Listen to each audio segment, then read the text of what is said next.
તમે આટલા બધા ગીતો ગાયા છે તો કોઈ એવો એક્સપિરિયન્સ, કોઈ તમારા હિટ ગીતો, ત્રિદેવનું ગીત હોય કે પછી અભિમાનનું ગીત છે, કુરબાની, ઘણા બધા ગીતો છે. હવે લાઈક ગીતો યાદ છે, કદાચ ફિલ્મોના નામ યાદ ન હોય તો એવું કોઈ એક્સપિરિયન્સ જે એક્સપિરિયન્સ કરતાં I would like to say this કે I feel myself very very lucky કે મારી સિંગિંગ, પ્લેબેક સિંગિંગની કરિયર જે શરૂ થઈ એવા ટાઈમમાં શરૂ થઈ કે જ્યારે નવા સિંગરની જરૂર જ નહોતી. Okay, because we had the legendary singers. Right, જે પણ આપણા સિંગરો હતા, દે વર ઓલ અવેલેબલ, દે વર ઓલ યંગ, અને નવા સિંગર માટેની કોઈ આવશ્યકતા હતી જ નહીં. એ ટાઈમમાં મને બ્રેક મળ્યો. બરાબર છે.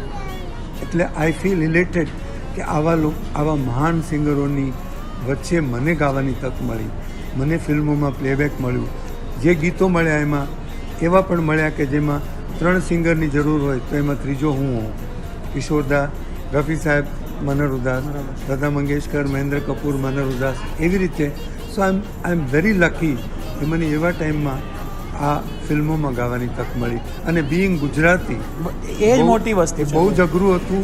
આઈ લર્ન ઉર્દુ ઓલ્સો, બરાબર. કારણ કે ગુજરાતી તરીકે આપણું પ્રોનાઉન્સિએશન ઉર્દુનું ન હોય ફિલ્મો માટે બહુ જ જરૂરી હતું. એટલે એક મૌલવી સાહેબ પાસેથી મેં ઉર્દુ શીખી. પણ શીખ્યો હું.